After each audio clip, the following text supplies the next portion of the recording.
Bonjour, shalom, assalamu alaikum. Nous vous saluons toutes et tous autant que vous êtes, vous qui nous écoutez ici au Togo, en Afrique et dans le monde entier. Mais nous voudrions saluer particulièrement nos compatriotes de la diaspora. Ce matin même, nous avons été contactés par des compatriotes vivant à l'étranger et surtout au sein des ambassades, avec l'heureuse nouvelle que quand les conditions techniques le permettent, le club de la presse est diffusé en direct dans le hall des ambassades du Togo à l'étranger. Le cas nommément de l'ambassade du Togo installée à Rabat au Maroc, cette ambassade qui couvre tout le Maghreb, la Mauritanie, l'Algérie, la Tunisie, la Libye, l'Égypte et le Maroc, bien entendu. Alors, nos compatriotes demandent encore aux techniciens de tout faire afin qu'ils puissent avoir l'émission en direct. Michel et Jérôme, vous avez le message. Eh bien, nos compatriotes de la diaspora qui nous suivent, notamment dans les ambassades, à leur domicile et surtout moyens de communication, ça nous fait chaud au cœur d'être branchés en direct avec vous. Eh bien, nous sommes fidèles au rendez-vous aujourd'hui avec les deux techniciens, Michel et Jérôme, les confrères invités qui commencent à s'installer. La pensée du jour que notre généreuse auditrice partage avec nous. Gadiel, bonjour d'abord. Ça se bonjour à tous les auditeurs et auditrices du canal FM. Eh bien, notre auditrice nous dit qu'il y aura toujours de beaux jours pour ceux qui ont de la beauté dans le cœur. Vous y croyez, Gadiel? Pourquoi pas? Qu'il y aura toujours de beaux jours pour toutes celles et pour tous ceux qui ont la beauté dans le cœur. Pourquoi pas? Je pense que cette pensée nous envoie vers l'optimisme, vers cet espoir interne qu'on a face à la vie, malgré les difficultés. Il faut qu'on croie que nous sommes dans cette vie pour réussir. Et celui qui croit a forcément de bons résultats. Même dans les épreuves, même devant les vicissitudes de la vie, gardez le sourire ou le rire carrément, gardez la beauté dans le cœur, le meilleur reste toujours permis, notamment pour ceux de nos auditeurs qui vivent dans les quartiers inondés, qui ont toujours leur bien, leur maison et les pieds dans l'eau, gardez le sourire. D'ailleurs, nous allons parler de vous aujourd'hui. Mais à propos de l'eau, Gadiel, alors, ce n'est pas un vieux constaté, mais c'est vraiment un coup de gueule. Gadiel, en entrant chez vous, vous avez vu qu'un tuyau de la TDE, juste devant le studio de Canal FM, a rompu. Eh bien, ça fait 3 semaines que ce tuyau de la TDE a rompu. Nous avons appelé la direction en vain. Nous avons dépêché des envoyés en vain depuis 3 jours, depuis 3 semaines que l'eau court là-bas, Gadiel. Est-ce que vous comprenez comment la TDE ne peut pas venir réparer un tuyau défectueux de leur installation? Non, mais je pense que ce service public commence par, bien continue de détonner les Togolais. Parce que, détonner alors vraiment négativement? Oui, négativement bien sûr, parce que ça fait plusieurs années que de tels cas se répètent dans les quartiers. Un tuyau qui se rend quelque part, on appelle les gens de la TDE. Ils n'arrivent jamais, ils vont faire plusieurs semaines, plusieurs mois. Des fois, c'est la population qui va essayer de trouver une solution. Je ne comprends pas quelle est cette léthargie dans laquelle est plongée cette institution, ce service public. C'est de trop. C'est de trop, sincèrement. Je pense qu'il va falloir qu'on prenne des décisions au plus haut niveau. Parce que si ce que le problème n'était pas signalé, on pouvait comprendre. Mais le problème signalé, en principe, ce service devait se dépêcher pour trouver une solution à ce problème-là. Eh bien, monsieur le directeur général de la Togolaise des eaux, ça fait 3 semaines que ce tuyau a rompu juste devant Canal FM. L'eau qui coule à perte, s'il vous plaît, dépêchez vos agents pour réparer cette installation. C'est votre devoir.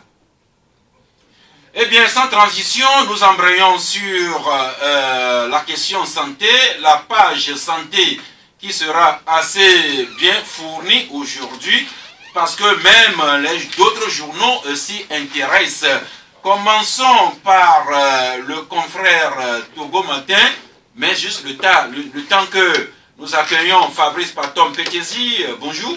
Bonjour à toi, Sass, bonjour à tous ceux qui nous écoutent en ce moment. Merci. Eh bien, le confrère Togo Matin qui produit aujourd'hui aux pages 6 et 7 un grand dossier qui porte sur la lutte contre le cancer du sein. Pour rappeler que Gadiel, nous sommes toujours durant le mois d'octobre, octobre rose, tout le mois d'octobre consacré à la sensibilisation et des actions accrues sur les cancers du sein.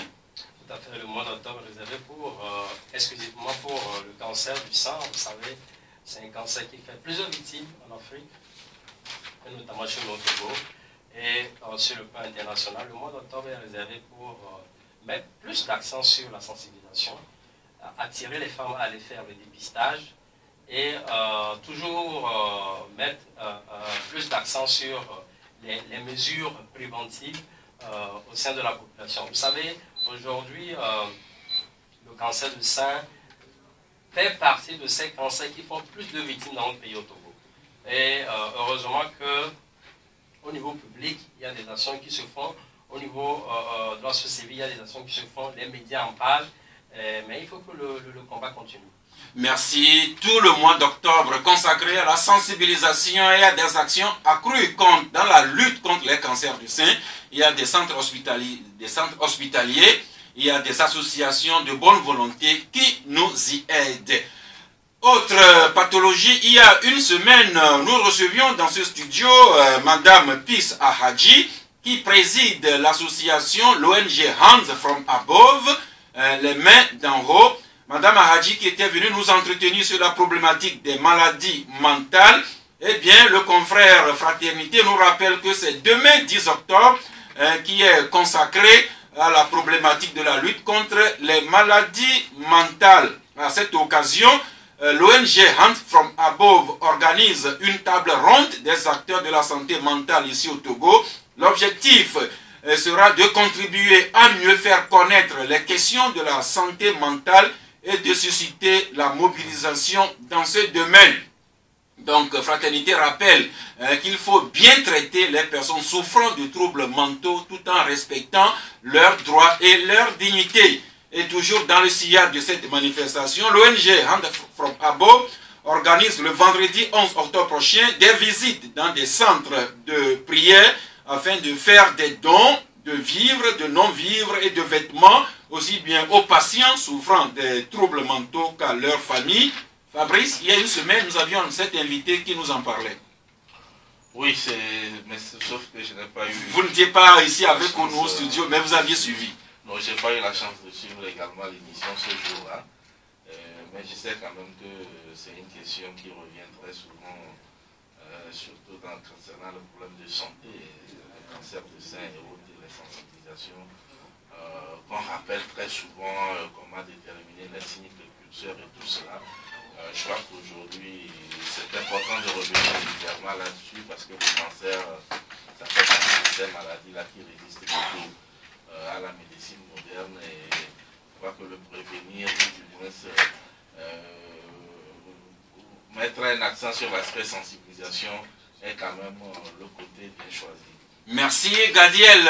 Dans l'élément qui passe un peu en annonce au club de la presse, quelque part vous disiez que la santé mentale est très prépondérante. Si nous n'avons pas une bonne santé mentale, nous ne pouvons pas être utiles à nous-mêmes ou à la société. Absolument. Si on ne vit pas d'une bonne santé mentale, ce serait très difficile pour nous de jouir de la vie. Vous savez, aujourd'hui, hier, les maladies mentales étaient négligées.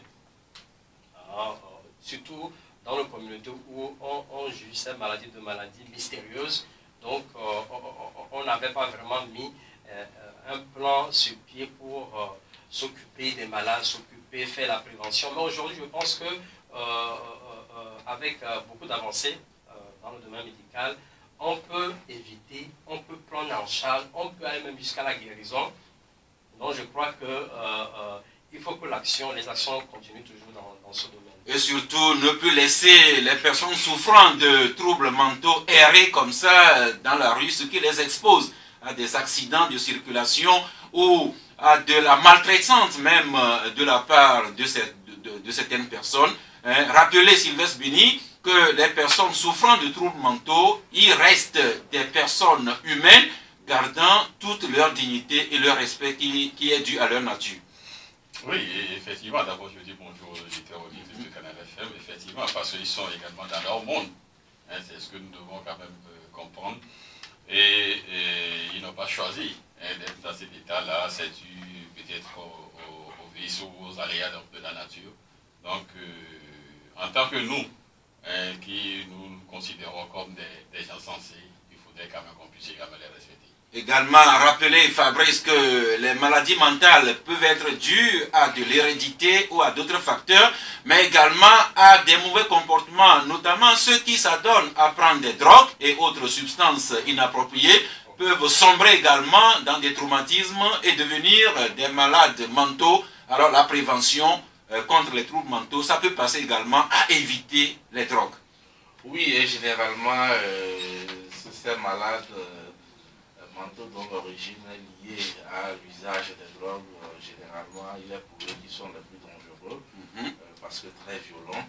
Et il revient quand même à l'état, aux structures existantes de les interner, puisque avec eux, généralement, il y a beaucoup plus de chances de suivre une cure de désintoxication pour espérer revenir à la vie normale. Maintenant, pour les autres raisons, et c'est vrai, comme vous l'avez dit, parfois c'est héréditaire, parfois aussi c'est juste des dépressions, et on rejette très vite des gens déprimés, tout de suite on conclut que c'est de la folie, alors qu'il suffit de marquer une petite pause pour comprendre un peu le problème qu'ils vivent, pour comprendre qu'on peut quelque part les récupérer. Mais très vite, lorsque ça pète un peu dans la tête avec certaines actions qui ne concordent pas, rapidement, on conclut à ça et vous êtes rejeté à la rue. Effectivement, il faut vraiment faire attention à ces êtres humains-là qui n'ont pas perdu quand même leur dignité, puisque si vous commettez un crime sur eux, tout ce que vous allez encourir comme peine, c'est de la même manière qu'une personne ayant tous ses sens en place. Et Fabrice a lâché un mot, les dépressions qui peuvent conduire à des troubles mentaux. Alors, pour prévenir les dépressions, Gadiel, un sourire, un peu d'attention à un parent, à un voisin, à un collègue, ce petit sourire, quelques moments de partage que nous passons avec ces personnes, sans le vouloir, nous nous aidons à nous prévenir, à prévenir et à nous prémunir contre certaines pathologies d'ordre mental. Tout à fait, la bonne humeur c'est important, ça amène à se déstresser, à faire tomber la dépression, mais pour les professionnels, il faut se reposer. Aujourd'hui, l'une des raisons, c'est le manque de repos. On travaille jour et nuit, on ne se repose, on ne prend pas du bon temps pour soi, il y en a même qui ne partent pas en congé, en vacances. C'est très important, il faut se reposer, il faut faire reposer le cerveau, parce que c'est là que ça se passe. Pour la bonne humeur, il y a un champion, c'est pas parce qu'il est ici, hein. Sylvestre Béni, il a toujours le sourire, même quand on le critique sévèrement, Sylvestre, il a toujours le sourire, la bonne humeur, surtout à la troisième mi-temps. Vous en saurez quelque chose lorsque vous passez la troisième mi-temps avec Sylvestre Béni. Alors Sylvestre Béni, nous partons avec vous à Lyon. Lyon, où s'est ouverte ce matin la conférence de refinancement du Fonds mondial. Eh bien, le Fonds mondial de lutte contre le sida, la tuberculose et le paludisme, qui va tenter de collecter pas moins de 14 milliards de dollars américains dans la problématique de la lutte contre le sida, la tuberculose et le paludisme sur les 3 prochaines années. L'OMS qui ambitionne d'éradiquer totalement, du moins le sida, d'ici l'année 2030. Sylvestre, en plus de votre bonne humeur, vos dons sont les bienvenus aussi. Oui, en effet, si nous en avons, c'est avec plaisir que nous allons donner, ne serait-ce que pour éradiquer le sida et surtout pour la tuberculose, parce que c'est également une maladie qui est peut-être très peu connue par certains, mais qui sévit, il suffit de faire un tour au niveau donc du CHU de Lomé ou Béré. Donc je crois que c'est une initiative très louable. Donc et si ma voix peut porter, donc nous demandons donc aux investisseurs, aux partenaires techniques et financiers de pouvoir aider à ce qu'on puisse circonscrire ne serait-ce que ces maladies.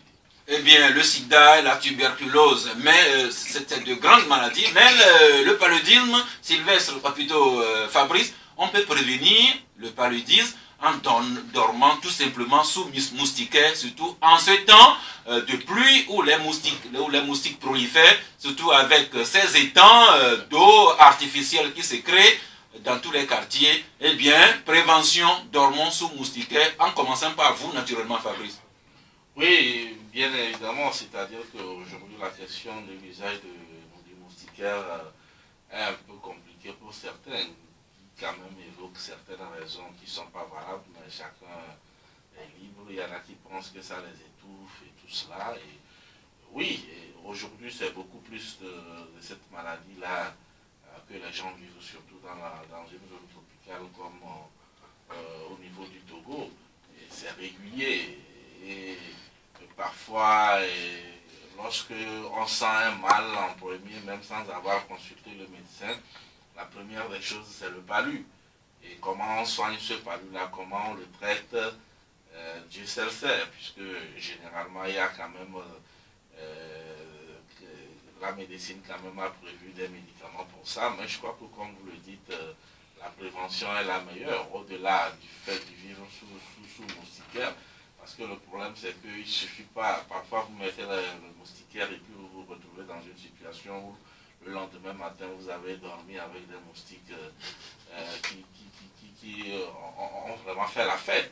Et donc, savoir placer cet instrument-là, et puis également soigner l'entourage avec les herbes ou alors les caniveaux qui sont à ciel ouvert et qui attirent ces moustiques-là et autres. Eh bien, après cette longue introduction, nous en verrons maintenant à l'apparition de Santé Éducation. C'est un numéro spécial que vous faites sur le diabète ou les diabètes.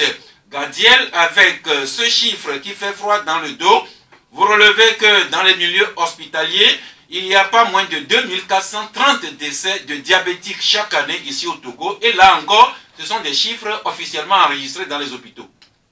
Oui, vous savez, nous avions commencé par communiquer sur le diabète. Il y a de cela quelques mois quand même, on a toujours fait, mais l'alerte a commencé depuis le mois de février, le mois d'avril, je veux dire, de cette année, où nous sommes sortis du marché du bien-être de la santé avec des chiffres qui nous ont fait peur. Lorsqu'on a détecté plus de 500, on a dépisté plus de 500 personnes au niveau de l'hypertension, du diabète, on a eu une quarantaine de personnes hypertendues et puis plus de 80 personnes diabétiques. Et plus de 90% ne savaient pas qu'ils étaient dans cet état. Elles se voyaient. Donc, c'est ça le problème. Nous sommes partis de là pour dire on doit communiquer sur cette maladie parce que c'est actuellement l'explosion au Togo. Et une enquête a été faite en 2010 qui sort ce chiffre et d'autres chiffres. En 2010, après cette enquête réalisée au sein du ministère de la Santé, il est dit que en 2010, le Togo comptait 90 000 diabétiques. 90 000 diabétiques. Et sur ces 90 000 diabétiques, 85 000 ne savaient pas qu'ils étaient diabétiques.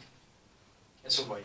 Parce que ces personnes n'ont jamais fait leur glycémie.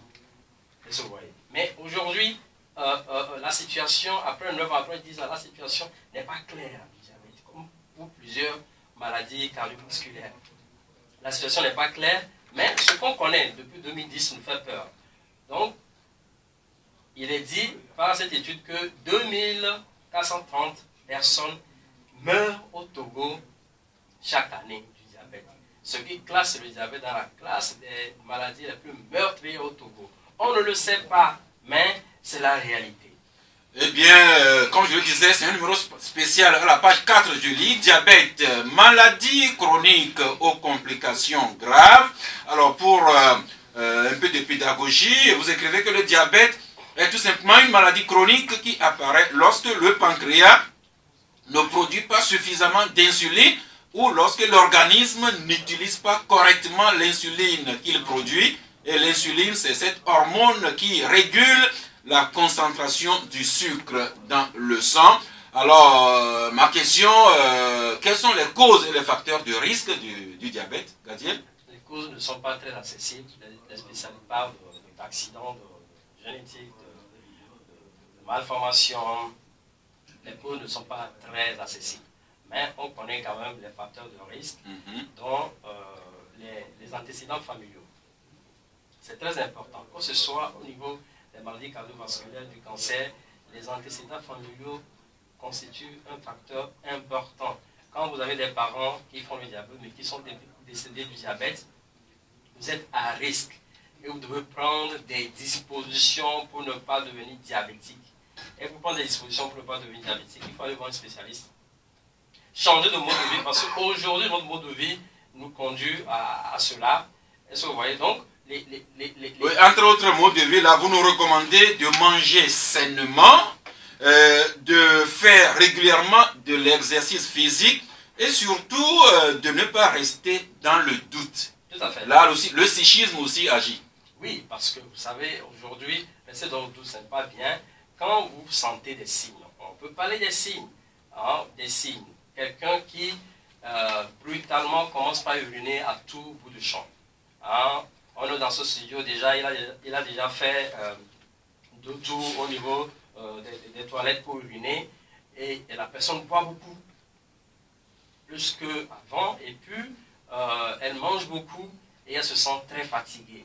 Alors, quand il y a ces signes, que cette personne aille à l'hôpital pour se faire diagnostiquer. Oui, en plus de ces signes-là, de ressentir fréquemment l'envie d'uriner ou bien d'avoir régulièrement soif ou encore un appétit en augmentation, fatigue générale, vous parlez aussi quand de la vision qui devient brouillée, une peau sèche qui démange, un engourdissement, un picotement dans les mains et puis des blessures qui guérissent lentement ou difficilement. Tout à fait. Donc, ce sont des premiers signes.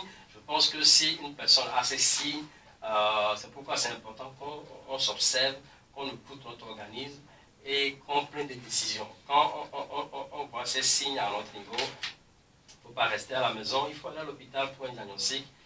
Ça se pourrait que ce soit le diabète. Il y a aussi d'autres maladies qui ont de tels signes, hein, qui se signalent. Donc, très tôt, on vous fait le diagnostic. Très tôt, on vous met sous prise en charge. Très tôt, on vous soigne. Et puis, on vous sauve. D'autant plus que vous écrivez que le diabète peut avoir d'autres conséquences, notamment sur les reins, même sur notre santé bucco-dentaire, même des complications vasculaires, des complications qui vont jusqu'au système nerveux, jusqu'aux yeux, finalement. Et puis, le diabète peut également affecter notre sexualité. Tout à fait. Le diabète affecte plusieurs organes vitaux de l'organisme, vous venez de les citer. C'est pourquoi c'est une maladie complexe. Et si on n'est plus dans le doute, on sait qu'on a un problème de glycémie, s'il vous plaît, il ne faut pas écouter ce que tout le monde dit à côté. Il ne faut pas manger ci, il faut manger ça, il ne faut pas faire ci, il faut faire ça. On donne des interdits alimentaires. Il faut aller voir un spécialiste. Un diabétologue, un nutritionniste, au moins les deux spécialistes peuvent aider un diabétique à mieux vivre. Et vous nous parlez aussi du pied diabétique et ses affections, tous articles à consulter dans ce dossier spécial.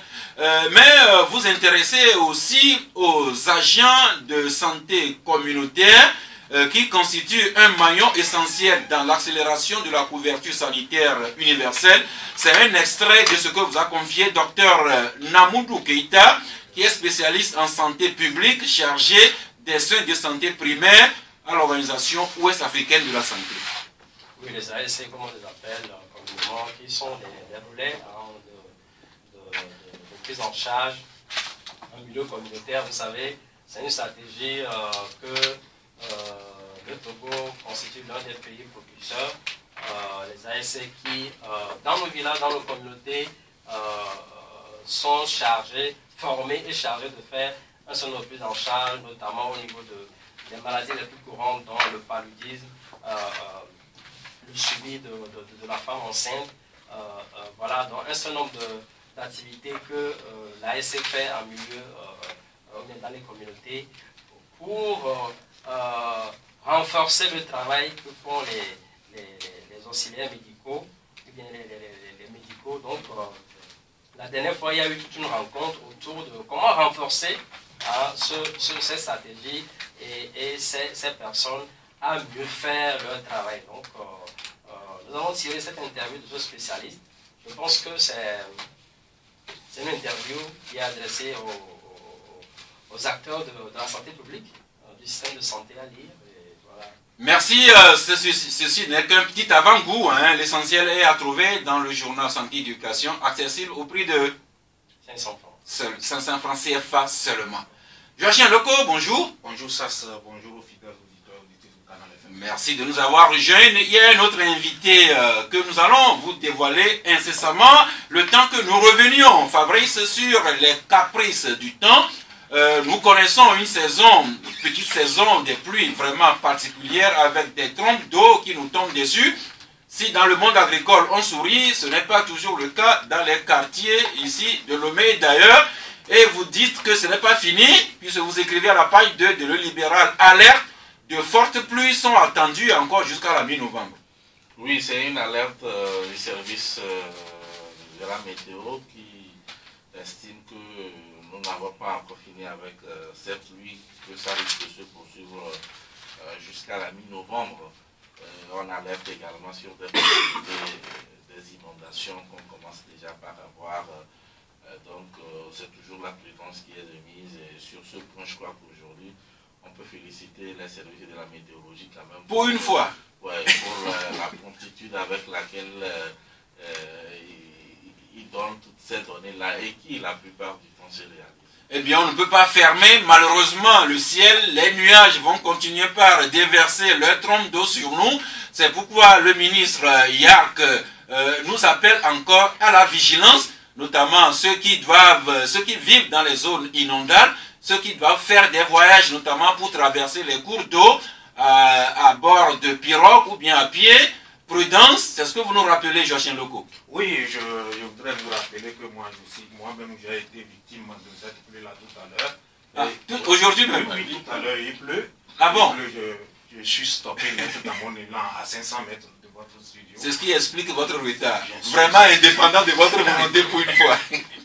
Oui, je voudrais dire que le ministre Yark, qui est le patron de la plateforme Risque et Catastrophe, a eu à assister à une réunion en début de semaine où il a appelé tout le monde à prendre des précautions par rapport à ces intempéries qui ne préviennent pas pour une fois, comme vient de le dire mon confrère Fabrice, pour une fois la météo est fiable et crédible, donc nous frottons quand même les mains, sinon avant on leur jetait la pierre, on nous signalait qu'il allait pleuvoir, mais 2 jours, 3 jours, il ne pleut pas, mais cette fois-ci, il pleut tous les jours, surtout les mercredis. Vous vous rappelez que moi, dans mon quartier, les gens qui vont au boulot sont obligés de porter des tapettes et prendre les habits dans des sachets, aller sortir, nager, sortir de l'eau avant d'aller se doucher quelque part et de reporter leurs habits et aller à l'hôpital. Et donc, les autorités sont promptes et alertent la population pour que la population s'organise, pour qu'on ne soit pas surpris par les inondations. Eh bien, le ministre de la Sécurité nous appelle à la prudence pendant que le Magnan libéré nous parle toujours de cette problématique d'inondation en ces temps. Des équipes en alerte permanente pour intervenir en cas de sinistre. Pendant que la lanterne à la page 4 nous rappelle la rencontre que le Premier ministre a tenue avec ses services compétents le lundi dernier, le Premier ministre Klassou qui a insisté auprès de ses services techniques sur les secours rapides des populations victimes des inondations, et pendant que Fraternité le trouve à la page 4, que l'Agence nationale de la protection civile et le PRC jouent aux médecins après la mort. Donc, tout ça peut résumer à la prudence. Sylvestre Béni, je ne sais pas dans quel quartier vous habitez, si vous êtes inondé ou bien inondable, eh bien, prudence. Oui, moi je suis dans le parage des Articoumé, donc c'est pas une zone inondable. Donc, vous êtes à l'abri pour le moment. Je suis à l'abri pour le moment, mais je crois que quand on parle donc de promptitude, de diligence en cas pour les secouristes, ou du moins ceux qui doivent quand même voler au secours de ceux qui sont inondés, il y a aussi un autre problème qu'on doit affronter, c'est les voies. Les voies sont impraticables. Donc, il y a également cet élément-là. Donc, il faudrait quand même qu'on puisse également veiller. Je ne sais pas à quel service on peut quand même confier cela, mais les eaux stagnantes dans les quartiers, et parfois, après la pluie, ça peut rester là jusqu'à une période donnée, mais je ne sais pas à quel service on peut quand même confier cela. Si on peut quand même prendre des motopompes, ne serait-ce que pour vider et ces eaux stagnantes là dans les quartiers, je crois que ça peut également être utile pour la population, parce que c'est là que prolifèrent donc les moustiques et tout cela. Nous venons donc de parler du paludisme ou autre, donc il faudrait que l'État puisse également réfléchir là-dessus, parce que vous allez dans les quartiers, dans presque tous les quartiers de Lomé aujourd'hui, il y a quand même ces eaux stagnantes là, ici et là, et qui obligent parfois les gens à faire des rallyes. Des nids de moustiques. Et puis nous parlons souvent, presque toujours des rues, mais en ces temps de pluie, les rues se dégradent davantage. J'ai pris la bretelle de Sabado jusqu'à l'IPG hier en fin de journée. Sur 1,5 km, j'ai vraiment eu peur pour mon véhicule, pour mes reins. Et puis tout le temps, Fabrice, c'est vrai que les pluies continuent toujours. Sylvestre l'a dit, quel service on peut appeler au secours pour assainir les eaux stagnantes et pour réparer un peu les rues, parce que nos agents prennent de sérieux coups en ces temps. Oui, surtout les rues qui ne sont pas goudronnées, c'est un sérieux problème. C'est-à-dire que même on peut racler tout de suite et juste après la pluie qui suit, dans la mesure où les engins vont passer, il y aura toujours de ces crevasses-là. Alors, les eaux dans les quartiers, un service pour ça, je n'aimerais pas être à la place de ces gens-là, parce que je ne sais pas comment ils vont gérer. Peut-être que la mairie peut commencer son travail par là aussi. Oui, c'est un peu comme la préfecture des lacs. Il y en a un peu partout, dans tous les quartiers pratiquement. Donc Lomé devient un peu comme la préfecture des lacs. Ouais, vous allez voir des retenues d'eau par ici. Et on retient notre souffle, surtout par rapport aux retenues d'eau, parce qu'à un moment donné, ça déborde, surtout quand ceux qui habitent dans les parages de 2 Lions, avec cette retenue d'eau-là, qui finalement envahit la route et tout cela. Je crois qu'on a un sérieux problème de canalisation des eaux au niveau de Lomé. Malgré les efforts qui ont été faits avec les nouvelles rues qui ont été tracées, le problème persiste toujours. Eh bien, j'ai suivi hier un reportage de la TVT qui a visité un peu les retenues d'eau, les bassins d'orage qui sont vraiment débordés avec les systèmes d'évacuation qui ne fonctionnent pas, alors que les pluies sont encore attendues d'ici un mois. Eh bien, vivement que le déluge ne nous emporte pas. Sylvestre? Oui, justement, je voulais en fait relever le cas de Boucaro, la retenue d'eau qui est pas loin donc de supermarché Le Champion. Oui. Mais la dernière fois, c'était presque tous les commerces, les boutiques qui sont là étaient pratiquement inondés, parce que l'eau est sortie de son lit et qui a occupé pratiquement la voie. Mais devant même le supermarché le Champion. Donc je ne sais pas, lorsque vous allez là-bas, vous verrez que la retenue c'est déjà pleine. Mais je ne sais pas quelle sorte d'affaire. S'il y a encore 2 ou 3 pluies maintenant, et ça va sortir de son lit. Et puis bon, voilà quoi, c'est la route, la principale qui est occupée. Bon, merci, voilà. Mais tout n'est pas que grisaille ici dans notre pays. Il y a aussi le sourire, notamment des occasions qui offrent des opportunités pour la croissance économique. C'est ainsi que il y a quelques jours, le ministre de l'Agriculture, M. Koutera, Bataka, pardon, il a lancé l'édition 2019 de l'opération Téléfood. Nous avons eu l'honneur de le recevoir ici dans ce studio, il nous en a parlé. Et le libéral aussi, comme d'autres journaux, vous faites les relais pour cette opération Téléfood 2019. Le ministre Bataka qui veut collectionner au moins 800 millions de francs CFA et permettre à 1 millier de jeunes entrepreneurs et de femmes d'accroître notre production agricole, de procéder à une première transformation pour conférer à nos productions de plus-value pour que nous, Togolais, nous puissions manger en quantité et surtout en qualité. Oui, et c'est vrai que quand vous prenez cette initiative, quand même, nous l'avons dit, c'est un grand pari et nous espérons que le ministre réussira à relever ce défi-là. Ce n'est pas une question personnelle qui se limite à son ministère. Et donc, aujourd'hui, quand même, il y a une campagne de sensibilisation pour que les populations, les masses adhèrent à ce projet-là et que chacun contribue à hauteur de sa poche pour que l'opération puisse réussir et pour que cet objectif-là soit atteint. Et moi, je crois qu'aujourd'hui, on a eu quand même, de par le passé, certaines initiatives qui nous amènent aujourd'hui à comprendre que quelque part, comme le disait le ministre hier, il parlait de 52 milliards du budget qui est consacré à l'agriculture, mais ça ne suffit pas. Et je crois que l'opération lancée la dernière fois, quand même, est une opération qu'il faut soutenir.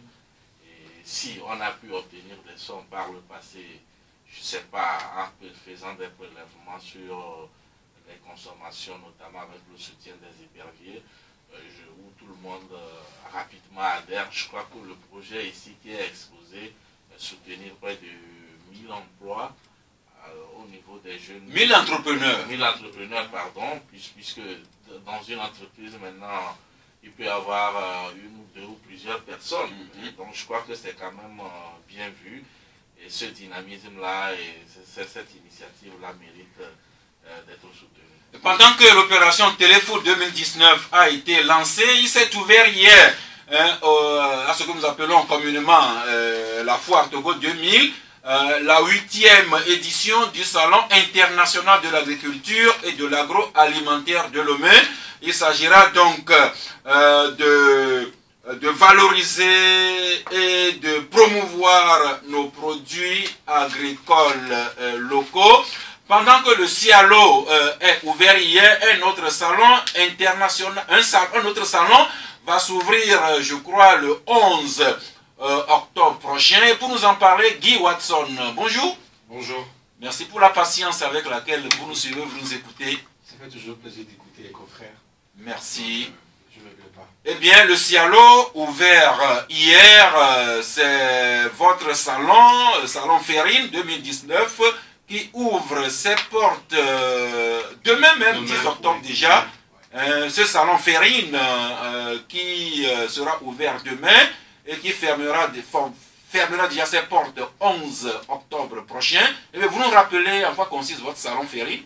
D'accord. D'abord, ces 2 jours, ce sont les 2 jours de partage, d'échange et de revalorisation des investissements que nous avons annoncé plus tôt dans le studio de Canal FM. Nous donnons l'occasion à travers le salon Ferrine que je définis d'ailleurs qui est la facilitation des échanges et la revalorisation des investissements. Nous voulons créer quand même cet échange entre les jeunes porteurs de projets et les investisseurs publics et privés. Nous supposons qu'il y a de jeunes porteurs de projets, de jeunes entrepreneurs, de jeunes startups qui ont de belles idées, qui ont de belles initiatives, qui ont de bons projets, mais qui n'ont pas les moyens. D'autres ont de belles idées, mais qui n'arrivent pas à mettre ces idées sur papier. Donc c'est pour cela qu'au programme de ce salon Ferrine, durant ces 2 jours, le 10 et le 11, nous aurons comme activité des tables rondes, des ateliers de formation, des ateliers pratiques, des panels, des rencontres network B2B et des expositions et stands avec nos partenaires. Donc durant les ateliers de formation, ces experts en échange, ces experts en investissement vont former ces jeunes dans la rédaction de projets, dans le pilotage de projets, comment est-ce qu'il faut investir, comment est-ce qu'il faut avoir un investissement, comment est-ce qu'il faut vendre son entreprise, comment est-ce qu'il faut convaincre un investisseur. Donc c'est pour cela que des investisseurs publics et privés venus de presque de 10 pays seront là, que ce soit le Rwanda, le Bénin, le Congo, la France, notre pays, le Togo. Ils sont de la partie pour quand même échanger avec ces partenaires-là et ces jeunes porteurs de projets. C'est aussi l'occasion pour nous de pouvoir créer cette plateforme-là et négocier, discuter au préalable avec ces structures qui vont accompagner à long terme ces jeunes porteurs de projets. C'est dans cette optique que nous avons lancé aussi récemment le concours T-Fertile qui connaîtra la finale le 11. Donc déjà demain, nous allons vivre la demi-finale avec les 20 finalistes retenus et les 10 pour la grande finale. Et le premier prix, c'est de sortir avec un chèque de 1 million de francs CFA pour aider ces jeunes porteurs de projets à réaliser leurs rêves. Et le deuxième projet, c'est de pouvoir promouvoir l'entrepreneuriat féminin et finir avec le troisième projet qui est le vote du public. Ça va se passer dans la salle demain. Donc la grande finale de dénouement de votre concours qui sera le samedi, non, le vendredi 11 octobre. Donc rappelez que votre salon, c'est promouvoir les investissements et faciliter les échanges par le levier de la technologie. Et vous nous rappelez que des délégués viendront non seulement du Togo, mais d'autres pays. Bien sûr, il y a des formateurs, des panélistes, des experts en échange, des experts en investissement. C'est pourquoi je vais souligner plutôt des investisseurs publics et privés. Les investisseurs seront de la partie pour pouvoir suivre ces jeunes, échanger avec eux, voir à peu près c'est quoi le vrai souci en termes d'investissement et voir comment est-ce qu'ils les accompagnent financièrement. Donc accompagnement financier, accompagnement technologique également, exposition, autres conférences. Vous attendez combien de jeunes exposants ou bien de participants? Les expositions, mais les stands seront avec les partenaires qui nous accompagnent sur ce projet. Maintenant, les jeunes que nous attendons au moins 3000 jeunes durant ces 2 jours, parce que nous aurons 10 pays, nous aurons près de 50 stands demain dans le hall du Palais des Congrès de Lomé, et dans l'auditorium où nous allons vivre les panels, les différentes salles réservées pour les réunions, les ateliers de formation, et les échanges network B2B. Et je présume qu'à la veille de l'ouverture, l'organisation est déjà prête. Oui, tout est prêt. Tout est prêt pour accueillir les visiteurs et les participants demain. Eh bien, le Club de la Presse vous souhaite bonne chance. Merci. Et que les fruits de votre salon Ferrine se répercutent de façon concrète. Merci. Dans la vie des jeunes Togolais. Vous nous redéfinissez le Ferrine? Le salon Ferrine est défini comme facilitation des échanges, révalorisation des investissements. Mais peut-être pour ceux qui veulent avoir plus d'informations, c'est d'aller sur le www.salonferrine.com ou appeler le 92 96 16 16 92 96 16 16. Pour rappeler que Ferrine rime avec la technologie. Et attention, si vous êtes ignorant de la technologie, c'est que vous n'êtes plus dans le monde actuel. Nous sommes au XXIe siècle après tout. C'est toujours bon de le rappeler. Merci. Alors, ces salons, le Cialo par-ci, le salon Ferrine par-là, et sans oublier les autres salons ou expositions qui vont s'ouvrir d'ici la fin de l'année, cela nous introduit à la problématique de l'emploi. C'est vrai que quand on aborde cette question, des gens tapent durement sur le gouvernement qui ne fait pas assez, ou d'autres disent carrément que le gouvernement ne fait rien. Or, quand on lit cet article-là, à la page 9 de Le Libéral, Fabrice, on constate que il y a quand même des emplois qui se créent ici au Togo sur certaines des initiatives du gouvernement, entre autres, et vous relevez que près de 40 000 emplois durables et plus de 250 000 emplois temporaires ont été créés ici au Togo en 3 ans. Oui, ça c'est quand même une communication de la présidence de la République. Maintenant, dans la pratique, c'est vrai que la demande est tellement forte que parfois, quelles que soient les statistiques ou les chiffres brandis, on a l'impression que c'est une goutte d'eau dans la mer. Mais il faut rappeler que scientifiquement, une goutte d'eau dans la mer augmente quand même le niveau de la mer, même si c'est pas toujours sensible. C'est pas toujours sensible. Et donc, c'est un peu cela. Mais ce qu'il faut reconnaître quand même que ceux qui ont dit depuis quelques années que l'État-providence est terminé ont toujours raison. Alors, c'est là, et il faut revenir sur l'entrepreneuriat des jeunes. Alors, il y a eu plusieurs initiatives quand même qui n'ont pas vraiment abouti, surtout par exemple quand vous prenez la question de passation des marchés qui devait revenir, où on balisait plus ou moins la voie à la jeunesse. Finalement, on ne sait pas qu'est-ce que ça a donné concrètement. Combien de jeunes ont pu gagner des marchés dans cette... Là, vous rappelez l'exhortation, la mesure présidentielle qui consiste, cette année 2019, à octroyer pas moins de 25% des marchés publics aux jeunes entrepreneurs et aux femmes entrepreneurs. Oui, ça avait amené aujourd'hui, quand vous allez au niveau du CFE, vous allez voir que plusieurs entreprises sont créées, mais dans la pratique, est-ce que ces entreprises sont viables? C'est là le problème. Et ces marchés dont on parlait, est-ce que c'est pour cela que je dis qu'il va falloir faire un bilan pour voir combien de jeunes, dans ce pourcentage-là, combien de jeunes entrepreneurs ont vraiment gagné, et parmi ces jeunes-là, qui sont ceux qui sont vraiment propriétaires de leurs entreprises, ou plutôt c'est pas des vieux qui se cachent derrière des jeunes pour pouvoir rafler cette part quand même réservée à la jeunesse. Mais il y a eu beaucoup quand même de déceptions, c'est pourquoi aujourd'hui on saluait tout de suite l'initiative du ministère de l'Agriculture, et je crois que ce ne sont pas les projets qui manquent, mais généralement comment les démarrer, les sources de financement. Je crois que c'est ce qui pose de réels problèmes aujourd'hui à ceux qui tentent d'aller dans l'entrepreneuriat, dans la mesure où l'État ne peut pas fournir tous les emplois dans un pays.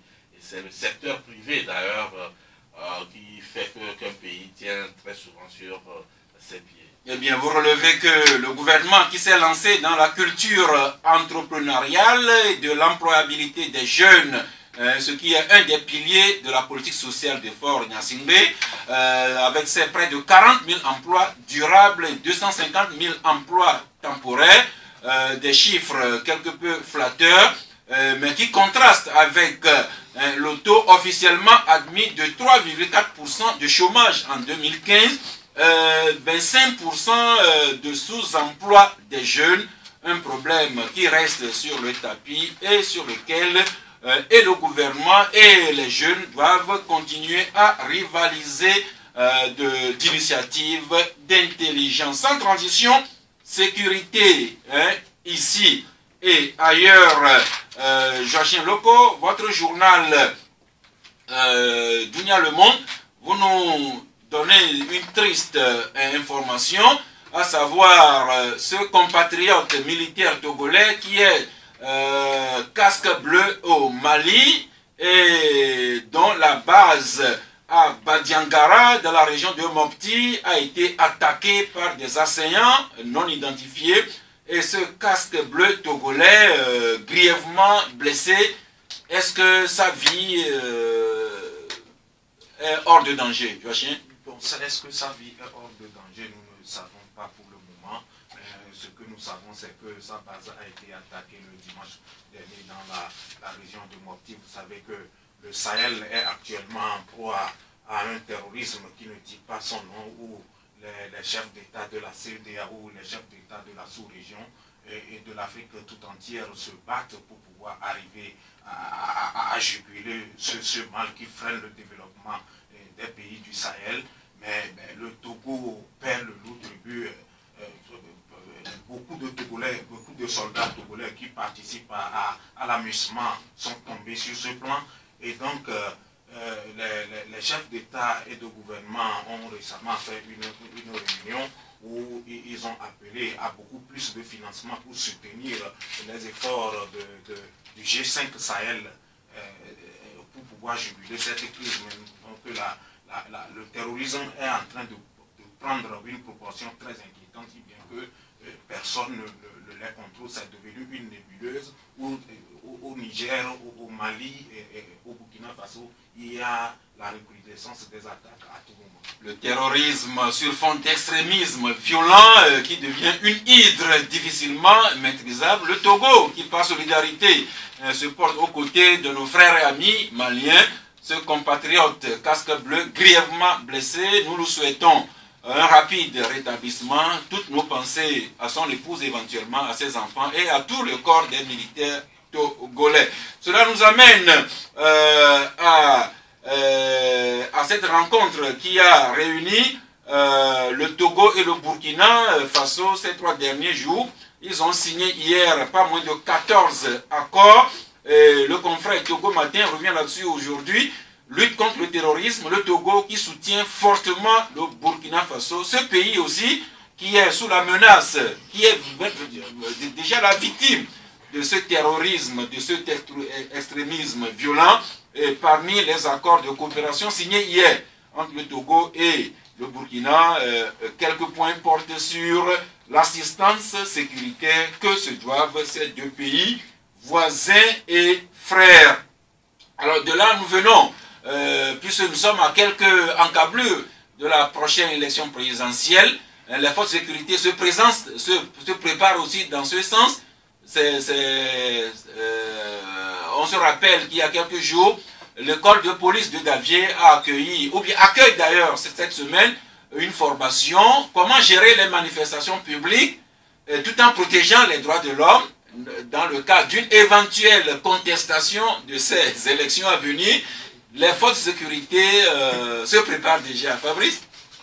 Oui, c'est vrai que c'est une équation un peu difficile à résoudre, mais pas impossible. C'est-à-dire que c'est comme on demanderait à un médecin comment faire une injection à un malade tout en prenant soin que le malade n'ait pas mal. C'est vrai que c'est difficile, mais c'est possible quand même, parce que la gestion des manifestations, parfois il y a des dérives où on arrive à enregistrer des blessés et parfois même des morts. Et donc comment est-ce que face à une telle velléité, les forces de l'ordre et de sécurité peuvent quand même parvenir à faire régner l'ordre sans créer ces précédents dommageables, notamment les blessés, la perte en vie humaine. J'espère qu'ils vont trouver la formule adéquate. Les gaz, c'est pas bien pour la santé, mais bon. C'est pas pour la santé. Même des agents de police et gendarmes qui tirent ça, parce que les gaz lacrymogènes, c'est avec la direction du vent. Oui. Il arrive souvent que les policiers et les gendarmes tirent les gaz lacrymogènes et puis le vent transporte les mêmes gaz vers les tireurs. Ouais, donc finalement tout le monde est dans la même barque. L'usage de l'eau, on vous dira, vous ne savez pas ce qu'il y a dans cette eau. Forcément, ils trouveront quand même une solution pour pouvoir, même si on n'a pas les blessés zéro à une manifestation, que les dégâts soient limités. Et puis ce qu'on ne dit pas souvent, c'est que c'est vrai qu'on accuse ces policiers gendarmes qui vont restaurer l'ordre, ça c'est leur jargon, pour les autres qui vont réprimer. Mais leur douleur morale, des fois, ils répriment des fois leurs amis, leurs propres voisins, leurs propres parents, mais c'est la discipline. Eh bien, c'est les risques du métier, dirait l'autre. Eh bien, le Togo qui se prépare, notamment la force publique, à gérer éventuellement les cas de contestation pour ces élections à venir. Ce qui vous amène, Sylvestre Béni, votre journal, l'État... la manchette, vous parlez carrément d'état policier au Togo et vous écrivez que Faure Gnassingbé est en passe de dépasser fait son père ayant des mains à la matière. Oui, parce que lorsque vous voyez le déploiement impressionnant la dernière fois lors donc, de la journée du 5 octobre, vous verrez que même la réunion hebdomadaire du PMP n'a pas eu lieu le samedi dernier, parce qu'il y a un détachement impressionnant qui est dans les ruelles, toutes les ruelles qui débouillent sur l'immeuble. Vous verrez qu'il y a des gens qui sont là parce qu'on ne peut pas. Le 5 octobre étant un jour qui a contraint le général Gnassingbé à lâcher du lest, ce qui a même permis le multipartisme et autres. Donc aujourd'hui, les gens sont dans l'anticipation. Ils ne veulent plus être dans une action, donc dans une réaction. Ils sont maintenant dans l'action, ils sont dans l'anticipation. Et même les activités de Togo Debout a été également empêchées parce que les gens... En fait, c'était, comme l'a dit hier le porte-parole du Front Citoyen Togo Debout, c'était le mouvement Mboueke qui voulait organiser des manifestations dans les locaux du Front Citoyen Togo Debout. Ça n'a pas eu lieu. Mais le Front Citoyen Togo qui organise aujourd'hui même 14h30 une conférence en leur enceinte privée, comme il a dit. Justement, mais la réalité des choses, c'est que pour ce 5 octobre, c'est-à-dire, ils ont tout fait pour que ces mouvements-là, c'est-à-dire tous ceux qui sont contestataires voilà, du régime, que personne n'ait donc une activité. C'est ce qui s'est passé la dernière fois où les gens étaient là, ils je parle souvent donc, de tonnes donc, de policiers, de gendarmes qui sont là, empêchant tout le monde. Ils ne veulent même pas qu'il y ait d'attroupement. C'est là où je dis que peut-être l'élève est en train de dépasser le professeur. Donc, pour vous, enfin, à la manchette, le Togo devient de plus en plus un État policier. Un État policier. Regardez ce qui se passe avec, du moins, le PMP. Aujourd'hui, on considère le PMP. Je ne sais pas si le PMP garde encore ce statut-là de parti politique. Vous voyez à Mango, vous voyez surtout au nord du pays, à Mango, à Dapao, tout ça. À chaque fois, même les gens tiennent les réunions à la maison. On va donc même les gazer même à la maison. Ça devient curieux. Même à la maison, ils organisent une réunion chez peut-être un membre donc, du parti dans un domicile privé. Mais ils vont jusque là, les empêcher même de tenir la réunion. C'est là quoi, ça sort de l'ordinaire. C'est l'état policier. Voilà. Alors, est-ce que la force publique en fait trop au point d'être taxée d'état policier? Fabrice, vous voulez rester? Je crois que mon confrère m'a apporté le justificatif de ce qui se passe. Il parle d'anticiper. Alors, c'est comme ça, on était là un matin du 19 août, de quelle année là? 2017. On croyait que c'était les mêmes balades de santé que ce que l'ANC faisait à Lomé ici, qui a aussi fait à ce côté. Et puis, ça a pris une autre allure. Alors chez nous, on dit très souvent que lorsque tu as déjà été mordu par un serpent, même à la vue d'un ver de terre, tu as une réaction différente de celui qui n'a jamais vécu l'autre expérience. Même si aujourd'hui, ce sont les élèves de la maternelle qui veulent manifester, vous allez voir des gens avec des armes sophistiquées parce qu'on dit souvent, on ne sait jamais. Oui, mais d'accord, la force publique a le droit régalien de jouer sur l'anticipation, mais tout cela doit se faire dans le respect de la liberté de manifestation des uns et que également que leurs droits soient préservés dans ces manifestations. Georges Loco, voilà le système d'équation sur lequel et les pouvoirs publics et les manifestants ne sont pas toujours d'accord. Oui, mais ça a toujours été comme ça que tout pouvoir a peur d'une manifestation. Ça, c'est dans tous les pays du monde, aux États-Unis, en France, vous voyez comment les gilets jaunes ont été réprimés en France. Donc, tout pouvoir, chacun est réfractaire à toute forme de manifestation, surtout que les pouvoirs ou bien les autorités togolaises en savent quelque chose par rapport au PNP qui a eu à mobiliser plusieurs villes en 2017 jusqu'à 2018. Et donc, comme vient de le dire Fabrice, quand vous êtes mordu par un serpent, vous avez peur des vers de terre. Oui, juste pas Sylvestre, il y a un auditeur qui voudrait vous rappeler que en Égypte, le maréchal Al-Sisi ne permet pas qu'on manifeste contre lui. En Algérie, le pouvoir intérimaire militaire commence à interdire les manifestations, sans oublier la France, où les gilets jaunes ont été réprimés. Même aux États-Unis d'Amérique, c'est le président Trump qui essaie de mettre en échec une procédure d'enquête initiée contre lui par le Congrès. Ça veut dire que partout ailleurs, les dirigeants n'aiment pas trop qu'on manifeste contre eux. Oui, ça c'est une réalité, tout le monde le sait. Mais lorsque les gens prennent un certain nombre de mesures, ne serait-ce que pour donner la garantie à l'État que ce que nous voulons organiser n'est pas en réalité pour peut-être semer du bordel dans le pays, au moins concéder quand même à certaines personnes de tenir des réunions à leur domicile privé. Je vous dis, il y a des gens qui tiennent les réunions, c'est-à-dire des gens du PMP, parce que c'est en fait le grappin sur eux. Des gens, des militants du PMP qui tiennent les réunions dans un domicile privé d'un membre d'un militant, ils vont jusque-là, les déloger. C'est là où ça sort de l'ordinaire. Voyez-vous, vous dites que non, il n'y aura plus de manifestations pour des ambassades, et il n'y aura plus de des garnisons.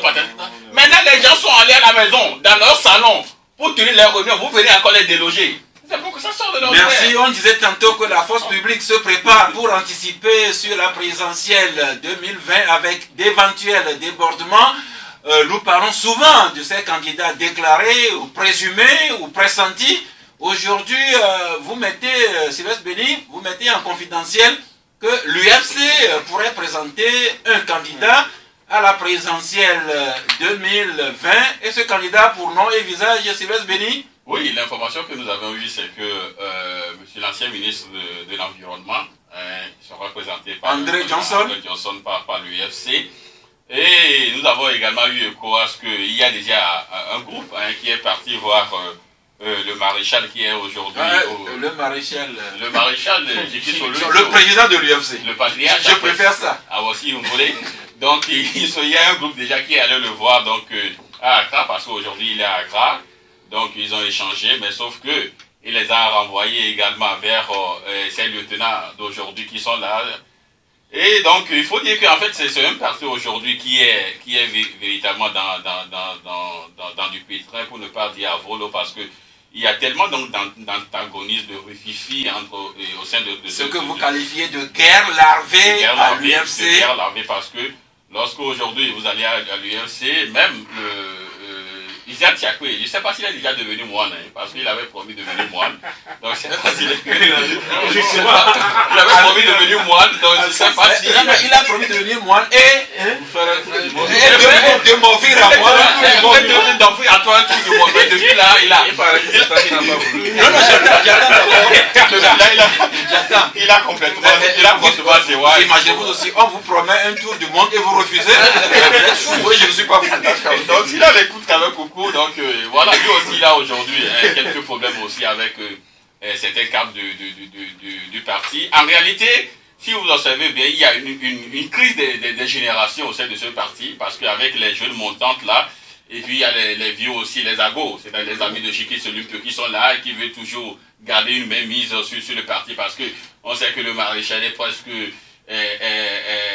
sous le poids de l'âge, est presque fatigué, donc ils veulent garder. Or, il y a aujourd'hui de jeunes têtes montantes là au sein donc du parti qui veulent également tirer un peu le parti, mais donc il y a une guerre larvée aujourd'hui. Même le jeune Sénat à l'Épuis qui... Le président du groupe parlementaire, voilà, qui est très présent, qui est très présent sur les médias, selon donc nos informations aujourd'hui, on lui a quand même interdit de parler au nom donc du parti, mais uniquement des activités parlementaires. Et pour parler maintenant du parti, il revient donc au secrétaire général à la personne de cet Edouard Mensah, à qui ce rôle-là est dévolu, mais bon, donc c'est merci. Guerre larvée à l'UFC, les courants qui se battent, problème d'émergence de jeunes talents, problème, pourquoi pas d'alternance également à la tête de l'UFC, bien d'autres partis politiques. Quel est le candidat que l'UFC va positionner pour la présidentielle? Est-ce que ce sera André Johnson ou quelqu'un d'autre? Nous en saurons en temps opportun. Et puis toujours pour la présidentielle 2020, le MPDD d'Agbouema Kodjo qui se mobilise et qui propose la stratégie gagnante de l'opposition. Et puis vous attirez l'attention également, c'est la manchette qui attire l'attention de Faure Gnassingbé sur un problème social. C'est le ras, le bol des enseignants volontaires, et vous écrivez que Faure Gnassingbé peut risquer ou bien est en train de souffler sur la braise du social. Oui, en effet. Donc, ce que vous voyez aujourd'hui, du moins la réaction du pouvoir togolais aujourd'hui, c'est que les gens font tout, ne serait-ce pour étouffer donc les manifestations politiques ou les revendications politiques. On vient donc de parler des marches et tout, mais sauf qu'ils oublient également le côté social, où ça peut également venir de là, parce que si on interroge l'histoire, vous verrez que la guerre générale illimitée a beaucoup pesé sur le régime. Lorsque vous voyez le procès banal de l'homme de survie sur une simple distribution du tract qui a conduit donc au 5 octobre, donc aujourd'hui, et nous avons également épilogué sur les enseignants volontaires. Merci Sylvestre, les techniciens nous signalent qu'on a débordé de notre temps. Même nous y reviendrons quand les auditeurs entreront en ligne sur le 22 21 33 74 ou bien le 22 20 1968 pour intervenir sur la longue page de santé qu'on a développée aujourd'hui. Les salons, le Cialo par là, le Ferrine qui ouvre ses portes demain, les opportunités d'emploi et les questions politiques, notamment la force publique qui se prépare à anticiper ces éventuelles manifestations de contestation à la présidentielle 2020. La parole sera à vous dans un instant. Comme vous avez pu le constater, on a parlé très peu politique aujourd'hui, mais beaucoup de santé, beaucoup d'opportunités d'emploi, notamment avec ces conférences et salons qui s'organisent ici et là, les désagréments que nous cause la saison des pluies. La parole est à vous. Allô? Oui, bonjour. Bonjour. Oui, c'est monsieur? C'est Rodrigue. Rodrigue, oui. Depuis Agouakochigan. Ah, Agouakochigan, nous vous écoutons. Voilà. J'ai vu le plateau. Mhm. Je salue également mes frères. Mon grand frère là, qui est de l'autre côté. Lequel? Fabrice Békézi. Fabrice Békézi, oui. Voilà. Fabrice, bonjour. Fabrice, votre frère vous salue. Ah, bonjour. Juste pour dire quoi? C'est pas évident. Je vais vous dire, il y a une chose à M. Gadget qui a dit. Il a vraiment parlé d'une manière exceptionnelle et ça me plaît. Ça m'a plu. Merci. Ça m'a plu. Je voulais avoir son numéro après l'appel. Ok. Donc vous allez, ou bien vous vous rappelez après l'émission et comme ça on va vous donner le numéro de santé et éducation ou bien le directeur de santé et éducation. Oui, bonjour, bonjour. Bonjour. Oui. Bon, moi je vais intervenir sur 2 points. C'est monsieur? Monsieur Ali. Notre ami Ali. Oui. Eh bien, allez-y rapidement, s'il vous plaît. Non, dis-moi ça rapidement, il n'y a pas de problème. Premier point, hein. Oui. Un sage africain, par son âme, il a chanté que celui qui veut la paix se prépare la guerre. Donc, si la gendarmerie, la police est en train de se préparer, parce que ça dépend de la déclaration de tel chacun, parce que l'opposition a commencé à dire que sans leur fameuse réforme, tout ça qui est récité, il n'y aura pas d'élection. Non, l'opposition ne dit plus ça actuellement. Après avoir fait une déclaration ce matin à la radio Victoire. Ok, ça je n'ai pas écouté. Oui, non, c'est là tous vos chaînes. Ok. Le deuxième point, même l'ex-ministre de l'Agriculture, c'est son frère, le parti de PMP, lui-même reconnaît que c'est un parti djihadiste. Comment tu vas donc, le PMP c'est un parti politique. Il a déconseillé les jeux de mango. Ils ont détruit les maisons de leurs frères. On a demandé ça, j'ai dit que c'est le PMP qui les a conseillés comme ça. Nous, le jour que le PMP rentre au Togo, nous, on va porter plainte contre lui. S'il vous plaît, nous souhaiterions des propos beaucoup plus constructeurs. Non, c'est un propos clair. Oui, mais monsieur Ali. Ne défends pas le PMP. Je ne défends personne. Je dis que c'est pas le PMP, ça t'engage que toi. Peut-être que ça m'engage. Merci. Merci. Nous ne défendons personne ici, mais comme nous sommes dans une émission à grande écoute, il faudra que nous disions des propos rassembleurs, constructeurs et pas d'indexation à celui-ci, à celui-là. Ah, je voudrais intervenir. Oui, vous êtes déjà en ligne. Le club de la presse.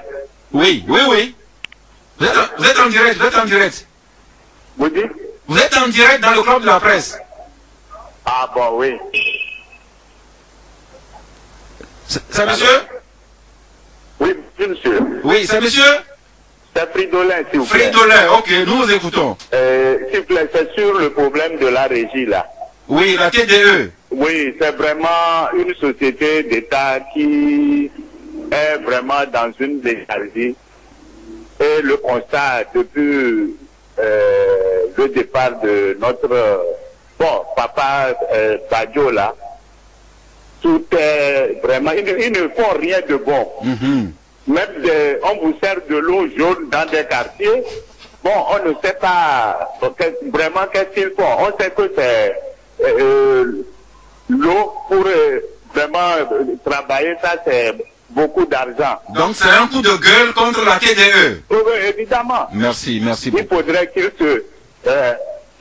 qu'il fasse un effort, parce que même les nouvelles voies qu'on a construites, quand l'eau coule, vous leur dites, ils ne font rien.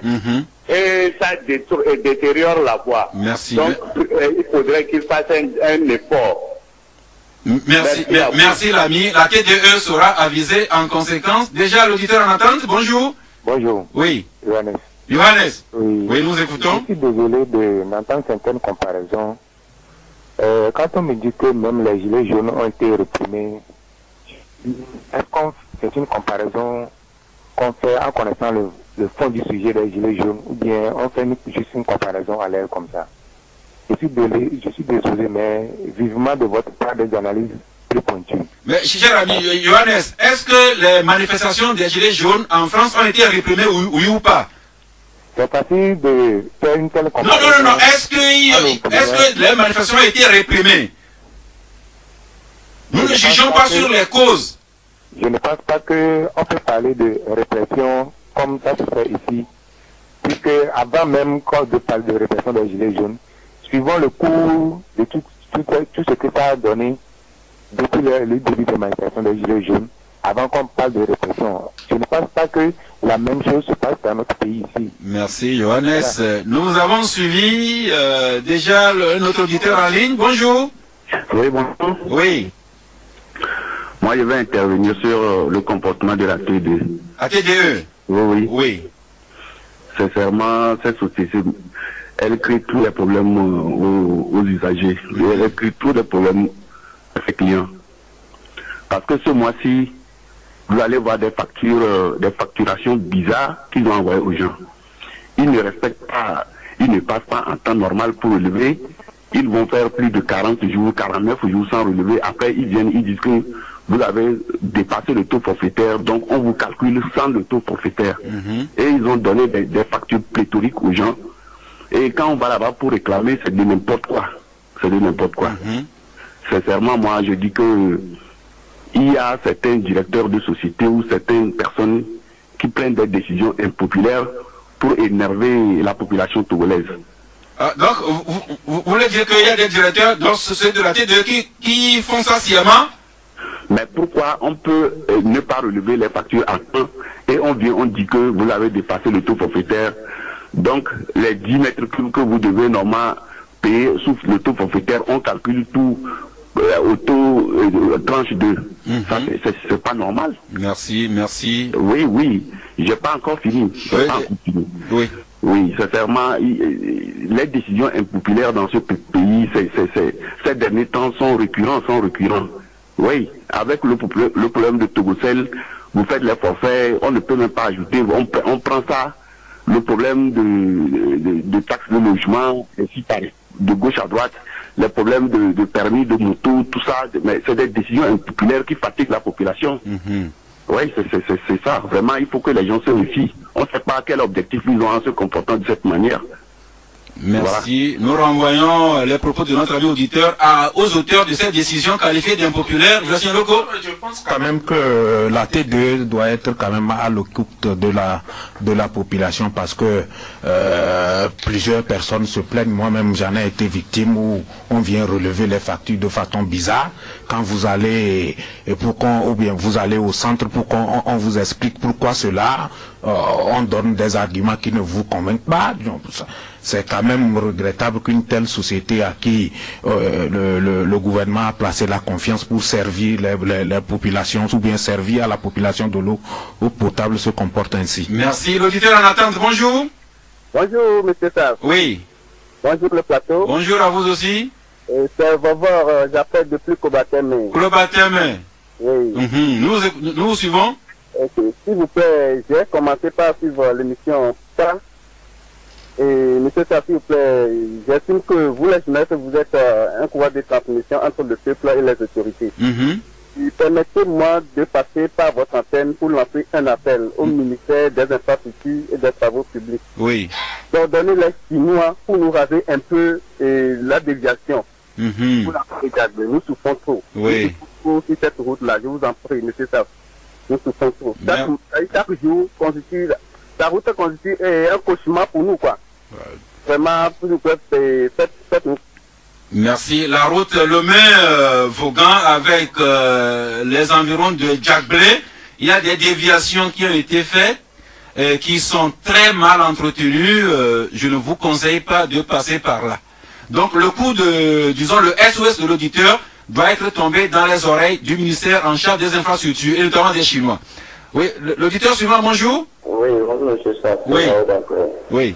Dans le même sens, sur le plan des infrastructures, j'aimerais attirer l'attention du gouvernement pour le passage à niveau de Zoroba. Zoroba. Je ne sais pas si, bon, peut-être vous êtes loin de la ville. Non, je connais. Nous connaissons tous ici. Vous savez, ce passage à niveau met à rude de peu les véhicules là-bas. Et ça fait quand même pratiquement 1 an qu'on ne voit personne venir réparer, ne serait-ce que boucher un peu ce trou dans les rails. la nuit, les policiers ont du mal à faire régner la circulation là-bas. Parce que tous les véhicules viennent, ils s'arrêtent avec les motos et chaque fois c'est presque des accidents. Mais je ne sais pas, je me demande, bon, est-ce qu'on est dans un pays, peut-être on peut dire qu'on n'intervient pas tout de suite, mais au moins au bout d'un mois, 2 mois, est-ce qu'on ne peut pas intervenir pour réparer ça? Monsieur Tati, pour les gilets jaunes, nous avons au moins l'opportunité aujourd'hui de suivre ces genres de choses. Franchement, on ne peut pas comparer. Pour les gilets jaunes, il y a ce qu'on appelle les manifestations déclarées, autorisées, et les manifestations non déclarées. Les gilets jaunes ont commencé par faire des manifestations non déclarées. Et dans ces manifestations, il y a eu intrusion de certains groupes qui ont pour caractéristique de nous payer que des casses. C'est pour protéger les manifestations qui font généralement les manifestations pacifiques de ces groupes-là que l'État a décidé que pour certains endroits, il n'autorisera pas des manifestations.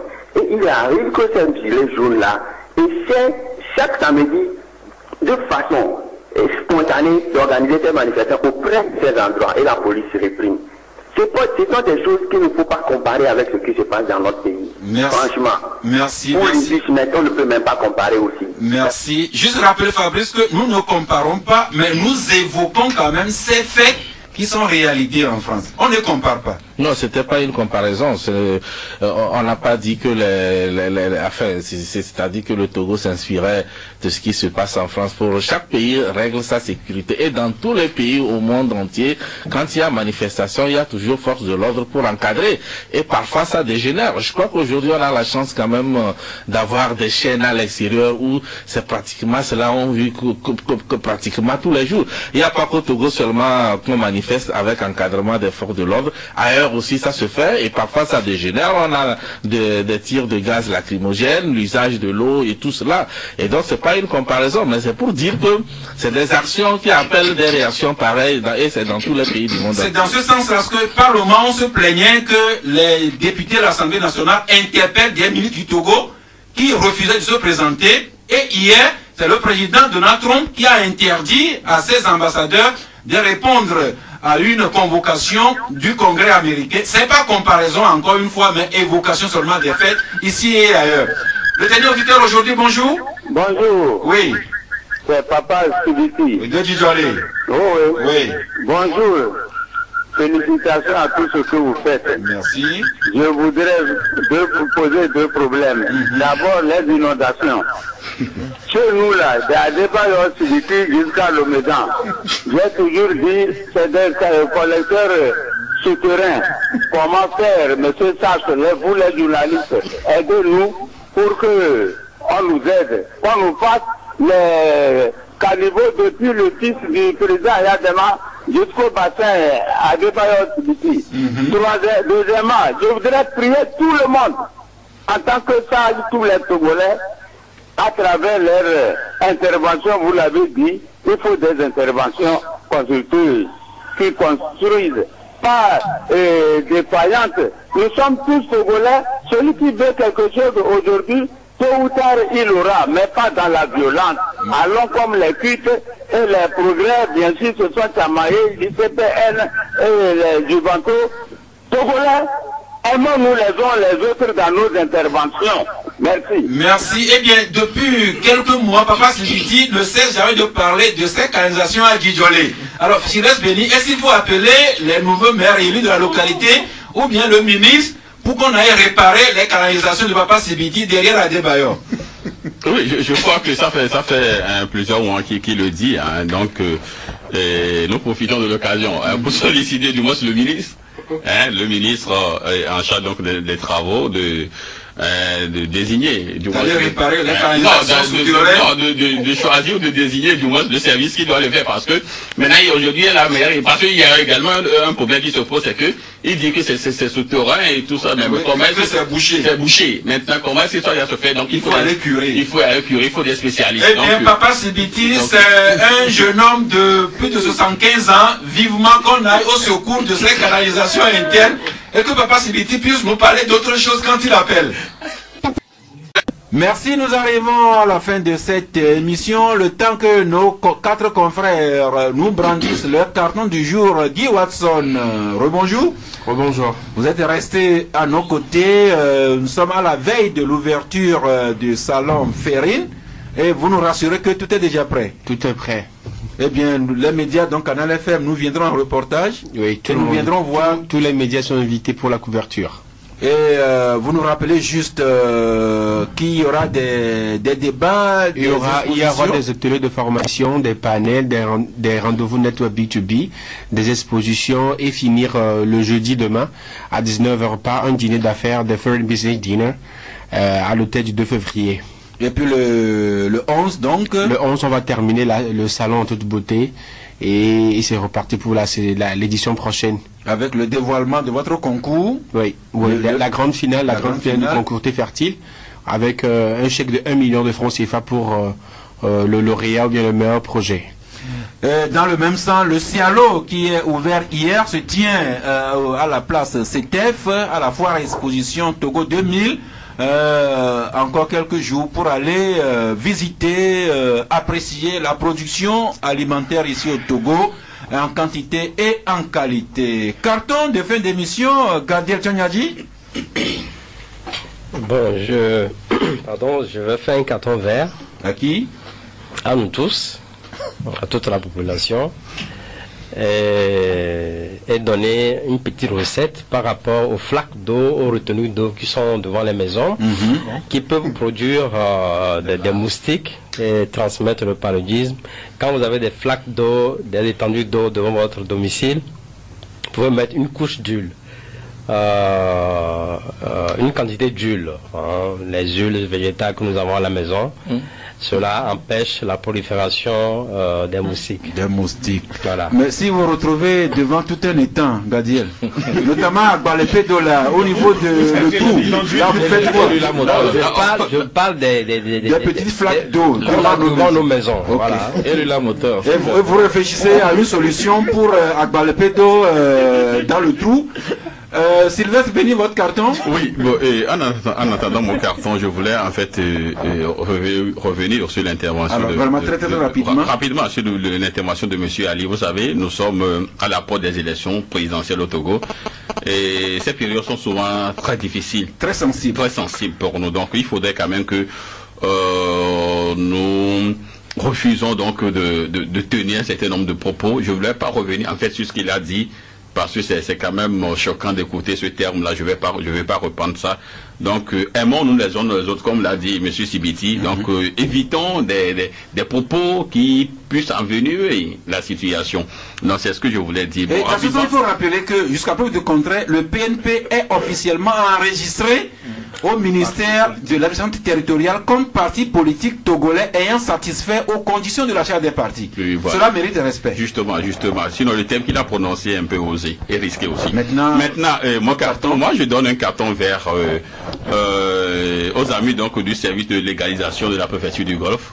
Ce sont les fidèles de cette émission et surtout à une dame là, à une dame qui la sœur est Claire Bakam, qui suit très bien cette émission. Donc voilà. Mais elle suit l'émission, mais elle trouve quand même le temps de travailler. Elle travaille également. Je dis, ils suivent l'émission et ils travaillent. Donc merci, ce sont ça c'est important. Le travail d'abord, le reste ensuite. Josien Leco? Non, moi je voudrais donner un carton vert à notre confrère Gadiel. Il a fait quoi pour mériter ça? Pour sa fameuse recette magique pour lutter contre les larves de moustiques. Donc félicitations à lui pour ça. Merci. On finit avec Patom, Fabrice Pekezi. Oui, je vais faire un peu comme mon ami Sylvestre Béni pour dire que d'abord je vais rebondir un peu sur l'intervention d'un auditeur par rapport à la TDE. Effectivement, les factures sont généralement mensuelles et on sait que dans le mois il y a 30 jours, mais quand le releveur vient au 40e jour, au 50e jour, ce n'est la faute n'est pas au consommateur. Et donc j'ai l'impression que forcément peut-être que la TDE doit avoir un problème de personnel au niveau des releveurs qu'il va falloir résoudre, surtout au niveau de la capitale Lomé, parce que chez certains ça dure trop. Aujourd'hui, ils ont un service de communication un peu dynamique. Ils n'ont qu'à utiliser ce canal-là pour communiquer sérieusement et voir comment les consommateurs peuvent être satisfaits. Et pour finir, Carton Vert également a une fidèle auditrice du club de la presse qui est actuellement en congé de maternité. Elle habite à Lagos, elle s'appelle Elodie et bonjour à elle. Moi, je donne plutôt Carton Vert à l'auteur de cette maternité qui est en train d'arriver. Eh bien, c'est fini pour aujourd'hui. Rendez-vous demain jeudi à 11h si Dieu le veut et Dieu le voudra bien.